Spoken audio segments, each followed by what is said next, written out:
Latu, you had a successful combine. How do you decide what to kind of build on here at Pro Day? How do you think it went for you? We're really just looking back at combine, just tweaking up some things that I feel like I could have got better at, just in my head and what I envisioned. But really just focusing on those 30-man visits and making sure I stay on top of everything, stay on top of recovery and working out. And really, I'm just focusing on ball now, not hitting any times, nothing like that. Do you feel like you showed you got better in whatever in the drills that you did do? Yeah, for sure. I feel like I got a lot better, and then coming out here and just showing my versatility in the drops and stuff like that. So I definitely feel like I got better from the combine. Speaking of the combine, what was it like to kind of interact with some of the other, kind of high caliber guys here through the process? Yeah, it was cool because like you never know who you're gonna play with in the league, and it's always good to keep good relationships going. And Chop, Brennan, RJ, a lot of those dudes. They're out there, Exos that I trained with and then got to go to the combine with. I mean, they're all real good dudes, and I'm really close with them. Maris, Jay Ford too, so those are all my boys. Did you get any interesting questions asked by any of the teams? No, not really. Just pretty much normal questions. Yeah. LA obviously has two teams, Chargers and Rams. Did you meet with any of them, and what were your experiences with that? I haven't met with them yet, but yeah, I haven't met with them. We saw you doing pass drops here. You had a couple picks. You're known for getting after the quarterback, but you had a couple picks here as well. Is that something you wanted to showcase? I mean, that's something I definitely wanted to showcase. I mean, just my versatility with dropping, flipping my hips, and being able to break to the ball, and hand-eye coordinations within dropping and running. So I mean, just wanted to show all that. And then 23.5 sacks in 24 games. That's insane production. What makes you so effective at going? Give me the scouting report for you. What makes you so effective at getting after the quarterback? Really, it's hard to predict like what I'm doing. I feel like, it's not that I'm working a lot of moves, but like I have them in my bag. So like I look at pass rush as being comfortable in uncomfortable situations, and really those moves will come out of me. So it's just like a reactionary thing. So I'm running, I'm staying on my track, staying on my angle. I'm knowing if he's a high puncher, low puncher. I'm knowing if he's a vertical center, lateral center. So it's really just what he gives me in that moment, and me setting up, all my moves within the game. And it just takes that one go, it takes that one pass rush rep to get to the quarterback. So it's really just setting up, being smart too at the same time. Any guys in the NFL you kind of model your game after? Maxx Crosby for sure. I mean, that's number one, and then T.J. Watt, Jalen Phillips for sure. I mean, just kind of trying to watch dudes that I feel like I can emulate off of, and kind of translate to the field a little bit, like within my area. What do you like about Maxx Crosby's game? I mean, he's always just working another move. If his first move doesn't work, he's always countering back. If they stay on the counter, he's always spinning back. So it's always something with him, and that's what I've been trying to focus on. Is just how smooth I can be with throwing like many moves in a repetitive way. What's next month gonna look like for you? I mean, just going out visiting certain teams that I have lined up right now. Just working out, staying on top of my body, just being in that football mode. Yeah. You just retired. Did you watch him a lot? Growing up and playing with the Rams? I did watch him a lot. One of his moves, that cross chop, I kind of like worked and got from him. So I mean, shoot, he's been a big inspiration in the pass rush game and football in general. You talk about Jalen Phillips, obviously someone who played at UCLA, had to medically retire at one point as well. Yeah. Have you had a chance to talk to him at all and kind of, exchange experiences or anything like that? I haven't had a chance to talk to him yet. I mean, I got here when after he left. Got to watch him when I came here. They played Cincinnati, like my junior year in high school. Came for like official visit, got to see him play, so kind of picked up some things from there, and then hopefully like going into the league and stuff like that, I'll get in contact with him and pick his brain a little bit. Yeah. From being medically retired to coming to UCLA, and then now just going into the combine, all of this, what's the journey been like for you? I mean, it's been surreal. Like, I really just got to give glory to God at the end of the day, because without him, I wouldn't be in this situation. I wouldn't be talking to you guys, But, that whole journey just, one thing that, that stuck with me was live like your last. And, I took that into everything that I do, into the meeting rooms, when I was here at class, taking notes in class, I just try to make sure I do everything like, it's that last opportunity that I have to do it. Was there one particular thing in this process that's like the most surreal moment you look back and like, wow, I can't believe that's my life? I think it was lining up for the 40. I'm not gonna lie. Just being at the combine, being around, top-rated guys and GMs everywhere, coaches everywhere. I mean, lining up for that 40, my heart was pumping, and it was one of the surrealest moments for me. Yeah. Who's been a bit of inspiration lately? Like, has anyone been super helpful during this process? I know it's super hard. Yeah, I mean, my family's always been there. I got my agents, CJ, Shafi, like always keeping up with me. And then, dudes in the league that I've been meeting. You know, Maxx Crosby hit me up. Got to talk with dudes like Khalil. He plays for, I'm pretty sure it's Houston.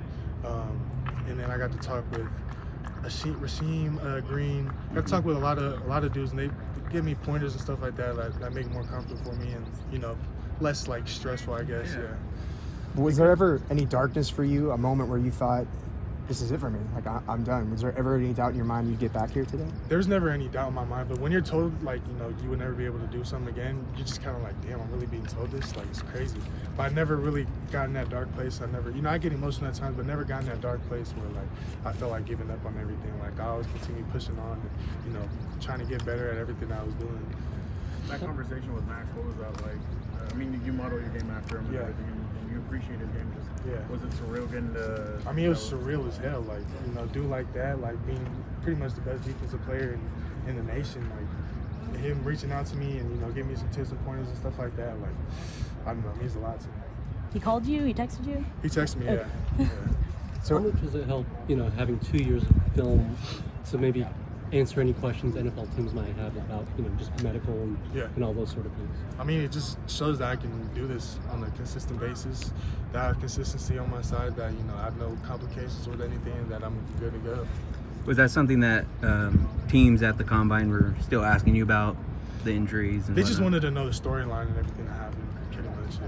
What's your message to 32 other teams that are going to be that can come and drop you? Yeah, I mean, really what you're going to get from me is someone that's always affecting the quarterback in any way possible.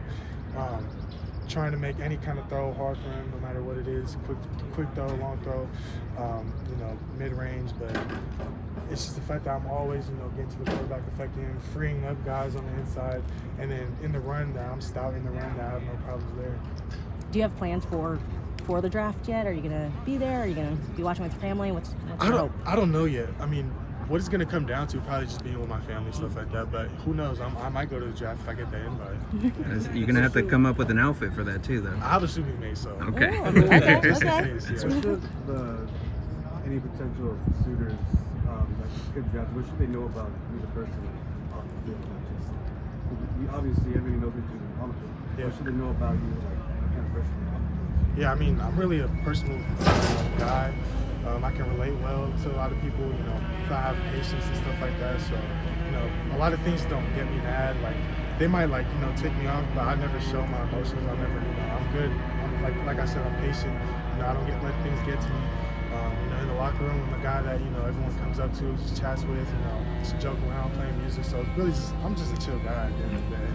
Yeah. Every mock draft on NFL.com right now has you going in round 1. Do you ever peek at those mock drafts to kind of see where I might be going? Do I need to buy a winter jacket? Or do you ever get excited about that? Or? I get excited for sure. I mean, I don't go look at the mock drafts, but sometimes, like, if I get tagged in something, I might see it. But I mean, it's pretty crazy what a lot of people are telling me, and like where I might end up. Crazy. Speaking on your, to know that in a couple by September you'll be chasing Patrick Mahomes, CJ Stroud, guys like that trying to. Yeah. Well, I mean, I can't wait for that moment. I just want to play football already, but it is surreal that I get to be doing it in the league, and it's been a dream of mine since a kid. So it's pretty crazy. When do you remember, like, the first time you imagined your own draft day? When you were, you know, a kid, middle school, however old you were? I never imagined my draft day. I just imagined getting to college first, getting a scholarship to college, playing in college, and then once I got here and was kind of doing my thing, then I started thinking about, you know, like, dang, like, this road that I'm on, like, it might take me to the draft one day. So it's kind of how I looked at it. Yeah. Has it been a point of discussion with any teams, you know, saying, hey, can you play DN? Can you play outside linebacker? Or anything like that? Different teams say, like, you know, they'll want to use, like, you know, my dropping abilities, that they're gonna, you know, use me to drop and rush too. And then there's other teams that say, like, you know, we want you strictly for rushing. What are you gonna miss the most about being here at UCLA? All the guys, man. You've seen them all come out and watch us. I mean, my brothers that I got to be on the field with, I mean, that's what I'm gonna miss most for sure. Do you have a specific game that is your favorite from your time? USC was super fun because, you know, it's a rival game. We beat the hell out of them. But I would say San Diego State, only because we had a fourth, what's it called? We had a goal line stand, and they were on the one. you know, offense gave it the ball in the one, but you know, it's our job as a defense to not allow anything, and we didn't allow like a single inch. 4 downs that they got, so I think that's, you know, that would be my best memory leaving this place. How much has Ikaika Malloy meant to you, and what's it like knowing now he's the defensive coordinator? I love him as a DC. I mean, congratulations to him. Love that guy, and you know, I'm glad that, you know, he got what, you know, he deserves. But I mean, he's been like a father figure to me since Washington and coming here. I mean, always taking care of me, always looking out for me. I mean, and as well, not even just me, everyone else, you know, our whole D-line room, you know, the team, if anyone needs help with anything, you know, he's got their back like 100%. So, you know, he brings the D-line over like once a month just to have, you know, dinner and lunch and just kick it and vibe. So, I mean, a lot of coaches don't do that. And I think that, you know, he tries to build that bond with his players, and I think that's important. Adding to that, what did you think of Deshaun Foster being named the head coach? Shoot, that's amazing. I love it. I mean, sorry, Coach Kelly left, but I mean, Coach Foster's going to change this program for, you know, the better. You know, he's a real personable coach. Like, he can get close to the players and stuff like that. So I think that's what's good. It's good for his team. Did he interact with the defense a lot as well? Obviously, he was the running backs coach, but how was he like with the defense? Was he just as close? He was just as close. It's funny because when the running backs and the linebackers do one-on-ones, he's getting into it. Coach Norton, when Coach Norton was here, he's getting into it, getting rowdy, and like giving, you know, the linebackers their respect when it's due. So I mean, you know, knowing certain guys on the defense, and he's came up and chopped it with me off the field too, just, you know, checking in with me. So I mean, good dude for sure, good coach. Do you have any ideas of how to adjust? I know the crowd here at UCLA is big. You're going to the NFL, but potentially, hopefully, how to adapt to that and how the crowd might be to how your play style is? Yeah, I mean, other than maybe like not hearing like, you know, my teammates on the field, but I don't think that should be an issue. I can adapt pretty well. Like the noise I can cancel out. It's not, you know, it doesn't get too big for me at any moment. You know, that's not a problem for me. And you've already been through more adversity than a lot of guys that have been in the league 10 years are going to face. Do you think that gives you an advantage going into the league? You know, you can show people, hey, I've got the mental strength to make it. Yeah, I definitely look at it in a positive way, only because, you know, I've gotten football taken away from me and I got it back, and I know what that feels like. So I'm living every day like, you know, it's like my last, like I said, and showing dudes that I love this game like maybe more than they might, and more than they might have thought, and really just to show the world that, like, you know, just to inspire the world with what I went through, and that, you know, whatever people are telling you that, you know, if it's not something positive, something that's enlightening you, then, you know, don't listen to it, don't take it, and just, you know, stay true to yourself. And, you know, if you got the love and dedication for something, you're going to make it happen. There's a lot of buzz on the Murphy twins as well. What was it like lining up with them throughout your time here? I love lining up with them. Those dudes, I love football, but they love football a lot too. Their passion on the field is, they get rowdy and everything, and I love it. But I love those dudes, love lining up with them, and, you know, I'll miss that. Hopefully, you know, we might end up on the same team, but, you know, that vision line that we always do and working off each other, that's nothing like it. We're going to cut it there. Yeah. Thank you. Thank you.